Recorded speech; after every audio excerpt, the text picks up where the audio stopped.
All right, hello everybody. This is Jeremy Whidden and Jim Jim Burns. Burns. Hey Jimmy, how you doing? I'm great. How are you? Good. This is our first video here of 2023. We're going to go through some market insights for everybody. So portfolio allocations. This is a big topic right now for everyone. Coming off of a year in 2022 like we had, it's really a time to evaluate how you're allocated. And when we say allocated, what we're talking about is your mix of equities to bonds. Yeah, it was obviously 2022 was a very difficult year for pretty much every asset class. So it's certainly a good time to take a break, assess the performance of your portfolio last year, and where you're allocated. Is that still where you feel comfortable being allocated moving forward? This is truly a customized space for everybody. And it's one of the biggest decision points investors can make is that whether they're going to have more bonds or more equities in their portfolio and what that mix looks like going forward. So keep that in mind, folks, as we talk about the rest of the slides. We will come back to portfolio allocations as a touchstone, but for now, we'll move on.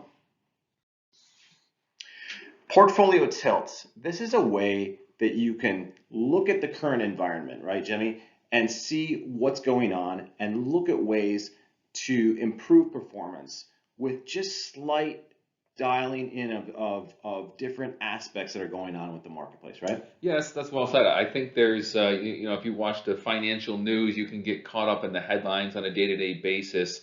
And what we're trying to do here really is look under the hood a little bit more on that from that allocation piece that we just started with, and just start to look within the different markets, whether it be stocks or fixed income, and see if we can identify maybe some areas that you might want to lean away from, so some potential threats, and maybe there's some undervalued asset classes that you might want to lean into some potential opportunities. So I think that's really what we're trying to highlight here is where there might be some opportunity for differentiating some potential dislocations in the market. We'll look a little bit of the value versus growth opportunities. Same thing in the international versus domestic markets. And then we're also going to look at fixed income. In particular, we're going to look at treasuries.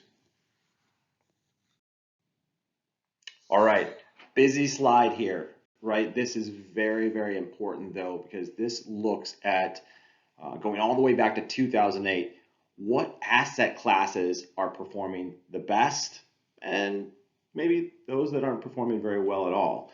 And so we look at that, and there's really two lessons within this busy slide. Number one, who is performing and who isn't, right? You can clearly see it. The other thing that's we've got banded in here with those two orange lines is the asset allocation model. It happens to be a 60-40 model, and you can see that it performs kind of in the middle of the road, right? Yeah, exactly. So I think this is often referred to as the periodic table of returns. Um, but yes, so the 60-40 portfolio, when you are in a diversified portfolio of all of these asset classes, by definition, you're never going to be the best performing asset class in any calendar year. And by definition, you're also not going to be the worst returning asset class for any calendar year. So that is why you see the white boxes that identify the asset allocation model floating somewhere within the middle to the cumulative effect that you see in is that the asset allocation has been the fourth best returning.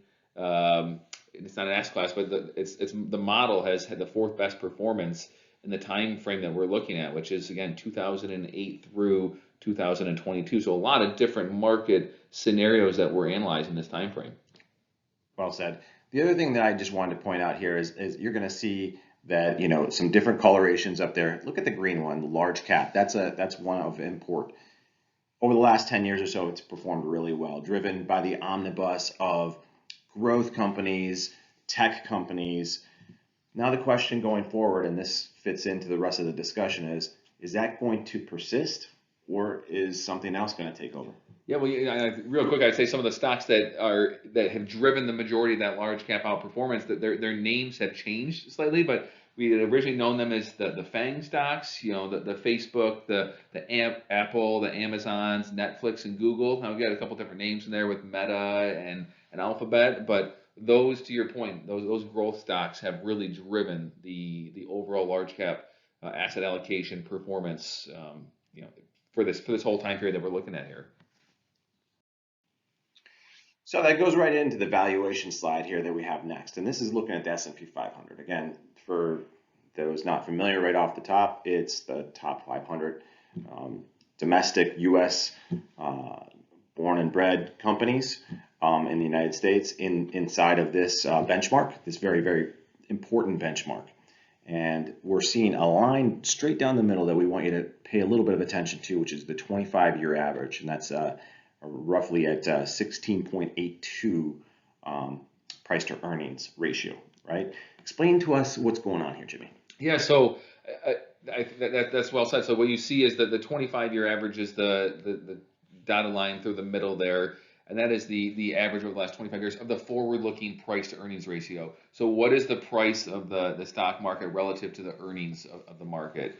And you hear a lot of things in the headlines of wherever you're consuming financial news, as far as the stock market's going to go up or it's going to go down. But a really important starting point to assess where you are currently allocated is the price to earnings multiple of your portfolio, which is oftentimes comprised of a lot of S&P 500 companies. And so what we see here is at the end of 2022.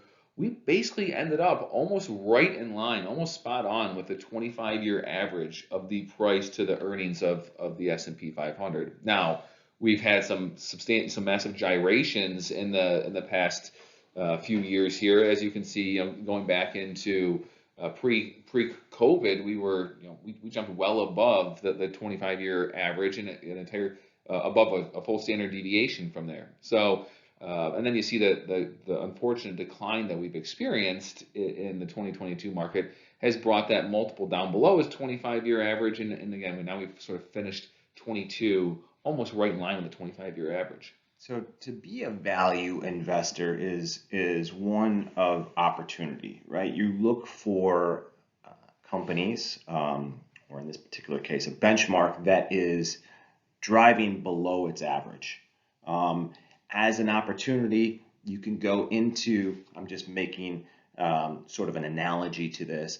It's like being able to go into your local shopping market and save 10, 15, 20% on what you're buying. Yeah, I mean, I think we'd all like to be value investors if we were able to identify stocks that were undervalued relative to where they're going to be in the future. But again, I think an important part of this is understanding where you're at right now. This is a snapshot in time, and as we sit here and assess where the market or the S&P 500 was at the end of 2022, it's at a very fair valuation, very much in line with this 25-year average. Got it. All right, and so this is, I know, a slide that's near and dear to your heart. Give our viewers an idea of what's going on here. There's a lot of data points here, but let's simplify this for them. Yeah, so what you see here, there's two graphs within this slide here. And if we look at the graph on the left, what you see is assessing the current price to earnings ratio, as we just saw on the last slide, and how predictive is that current valuation of the stock market returns over the next 12 months. And as you see in the chart on the left, that R squared number on the bottom there at 5%, that basically tells you it's not very indicative or highly correlated with what the performance of the stock market is going to be in the next 12 months. So again, that just comes back to the difficulty of predicting the timing of market movements. Now, when you slide over to the chart on the right there, you see a much tighter band of those dots absolutely, because we're looking out 5 years. So now we're talking more about investors rather than traders. So there's a much higher correlation, as you see the R squared down there is now 35% or 7 times the predictive value of the expected returns for the next 5 years compared to 1. So again, this to me is sort of a slide that shows you valuation matters, right, but it might just not matter in the next 12 months. Right away, right? You have to be a little patient as a value investor in order to achieve the returns that you might be seeking. Well said. All right, we continue to talk about the value now versus growth theme here. Let's focus in on the chart here on the left-hand side. Yeah, so again, value versus growth. I think the growth stocks have easily been identified, most notably by the stocks that I mentioned earlier, with the FANG stocks or whatever their companies are going by today, whether that's Meta, Alphabet, or whatever. But what you see if we look at the chart on the left, you see that dotted line through the middle there, which is the long-term average of the value stocks compared to growth stocks. And when the markets or the valuations are trending below that long-term average, it tells you that value stocks are inexpensive relative to the growth stocks. And when it's above that line, it's just the inverse. And so right now we find ourselves at the end of 22 in a environment where the value stocks still look inexpensive relative to the growth tech stocks. And that's still with, when you take into consideration that the value stocks substantially outperformed the growth stocks in 2022, and they still, at the end of 22, are looking cheap relative to their growth counterparts. Got it.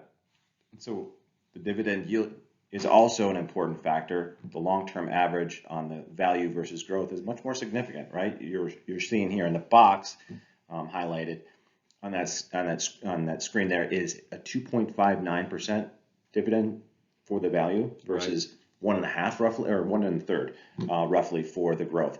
So that's also really a theme that plays out today, tomorrow, and for the long term when it comes to value stocks. Yeah, said more simply, I think a lot of times value stocks can be associated with companies that are known for paying higher dividend yields. Which is a great segue to the screen, the chart on the right hand side here. You have the 11 sectors of the S&P 500. Those that are in the gray tone are your value stocks. The ones in the green are the growth. This is pretty typical. So for instance, within the energy and financial space, you might find a higher dividend yield than you would within, say, healthcare or technology in particular. Yeah, exactly. I think what you see here is I think what we're really trying to show here is that those sectors within the S&P 500, the more value-oriented sectors that you mentioned, they have tended to perform better than the tech and the growth counterparts in a rising interest rate environment, which we very clearly were in a very rapidly rising interest rate environment in 22. Exactly. Historically so, and that's a theme here that we may see moving forward as well.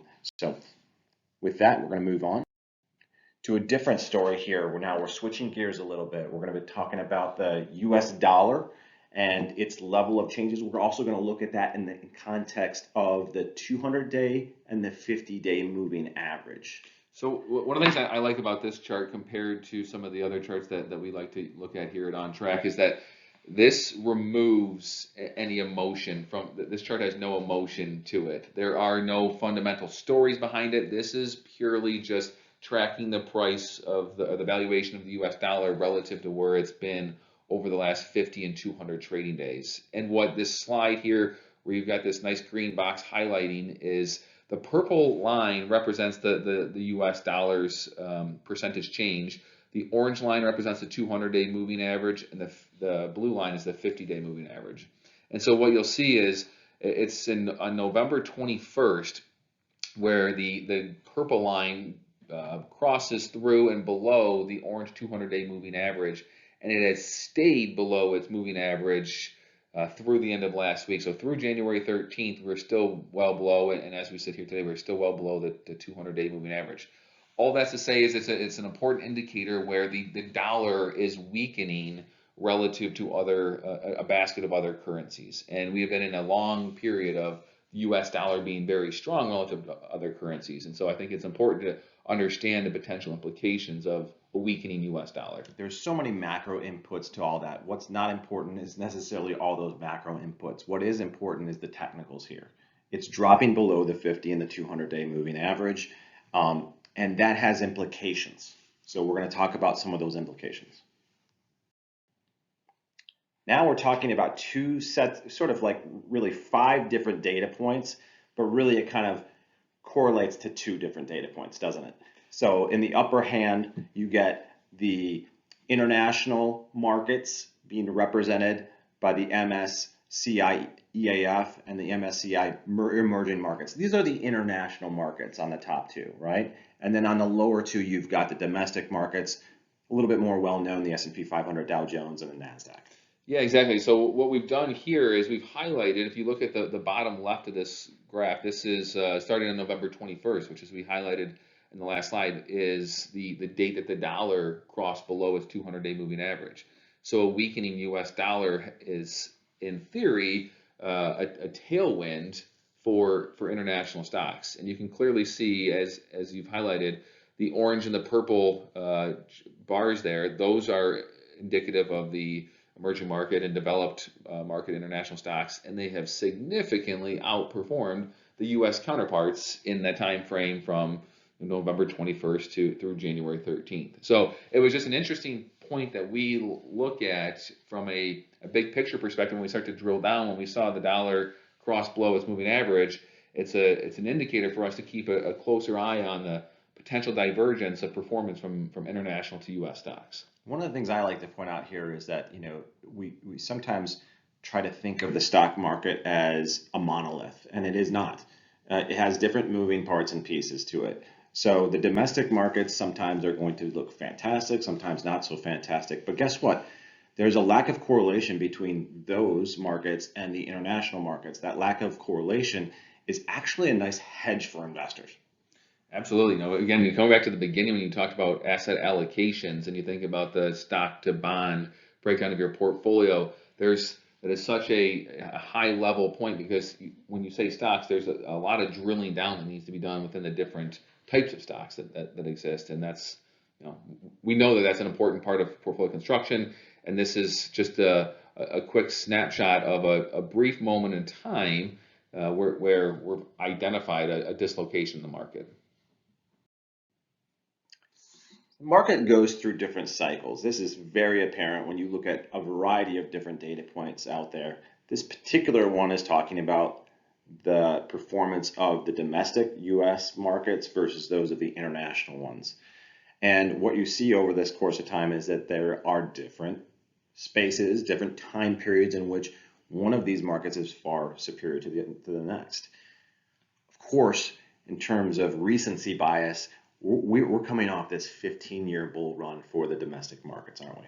Yeah, so you can see this chart pretty clearly jumps out at you that the gray bars here, which identify U.S. outperformance, and the purple, which is the international outperformance, that we've had over 15-year time span here where the U.S. markets have outperformed international markets. And if you start to think in the context of well, why might that be? Well, the U.S. stocks are heavily tilted to the growth stocks, as we've already touched on. And when you've been in this super low interest rate environment, which we've been going back to 2008, everybody remembers that time where there was this great financial crisis, and we basically, the Federal Reserve stepped in to slash interest rates to zero to help stimulate the economy and boost asset prices. The tech stocks were the biggest benefactor of that. Sure. And so when you look at the divergence of the international stocks and the U.S. stocks, I think a large portion of that can be tied back to the zero interest rates. I have no doubt that you're right about that. I mean, they've had a friend in the Fed, Yeah. and then the growth in the tech in particular has been the beneficiary of that. Now, let's look back to the turn of the century. There was the dot-com bubble and burst. That was a point in time where also growth was doing really well. Then we went into a period of sort of a stasis for a couple of years after that. And then look at what took over. It was international again. Yeah, I mean, it's, history doesn't necessarily repeat, but oftentimes it rhymes. And I think that's what you're highlighting here. Yeah, you look at the end of the dot-com bubble bursting, you had over 7 years of international outperformance where they outperformed the U.S. markets by over 64%. So that's pretty meaningful outperformance when you're reviewing your portfolio's allocation and the performance on an annual basis. There's a thesis to be made that this could repeat itself once again, just like you were saying. Or if not, it could certainly rhyme. So the last part of our presentation today is going to talk about fixed income, and this is the yield curve from the U.S. Treasury market. We are seeing some major change here. As we've kind of set up before, the Fed has risen rates at a dramatic and historic pace. And what that's really doing is it's creating this yield curve inversion where in the front months you have higher rates than you do in the latter years. So talk to me about what you're seeing here, Jimmy. Yeah, so again, the gray range, the gray area highlights the 10-year range of the yield curve, and the gray bar that is in the lower part there, that is where the yield curve was positioned at the end of 2021, and the blue curve, or the blue line, identifies where we were at the end of 2022, and so you can see like that front end of the curve that you've highlighted with a box there really indicates the massive jump that we've had from the zero interest rate environment to where we currently stand. And it just makes no sense intuitively. Why are you going to get paid over 4.7% for a 6 or a 9 month treasury, and you're going to get less than 4% for a 30-year treasury? It makes no sense that you lend the U.S. government money for 30 years and they're going to give you more money if you only lend it to them for 6 or 9 months. So that is literally the definition of a yield curve inversion. And I'm sure most people who are listening to this have heard of the yield curve inversion. It's been discussed quite a bit in the financial media. So it's been very predictive of recessions. Absolutely. So Yep. you can debate the credibility of its predictive nature, but it's a tool that many economists and portfolio managers and global strategists have used to identify where their portfolio should be allocated moving forward. So what we see now is there's a return to be had in fixed income,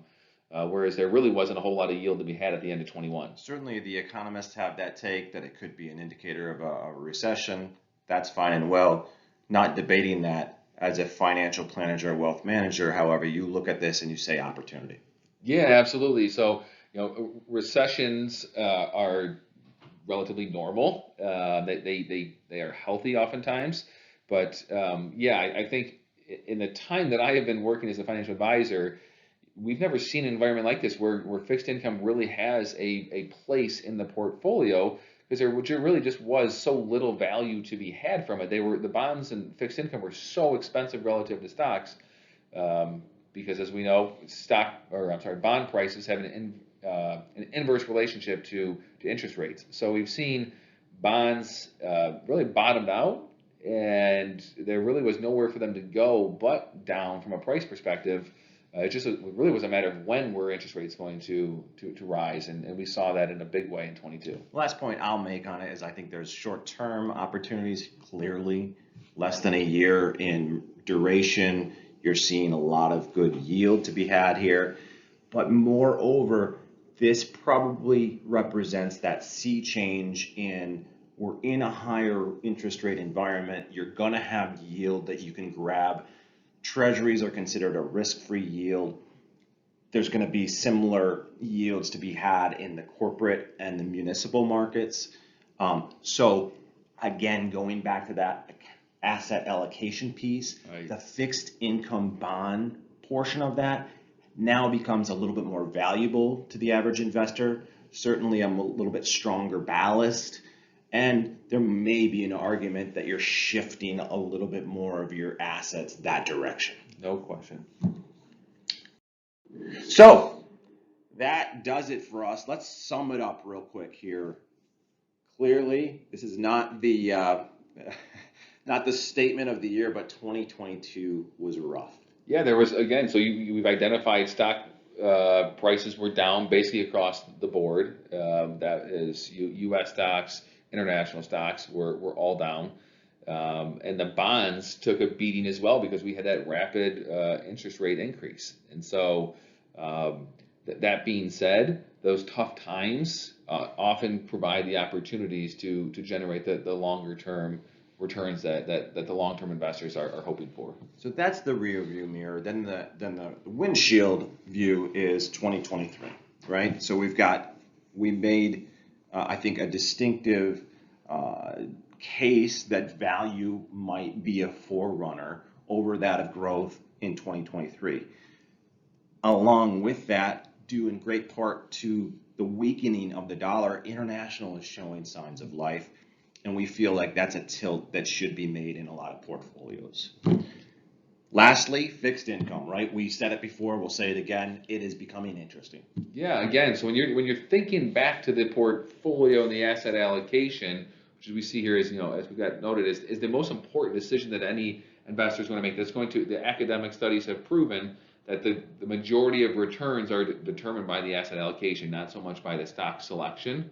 And so I think it's just really important that for those that are consuming our video here, to really give consideration to where were you allocated heading into 22, where was your allocation at the end of 22, and how do you think that you want to be positioned moving forward? Well said, Jimmy. Thanks so much for spending time with us here. And that does it for us on this video. If you'd like to get a hold of us, here is one of those ways, both our phone number, our email, and our address. And we'll close it out with our disclaimer. Please take a moment to view that. Thank you once again for spending your time with us today.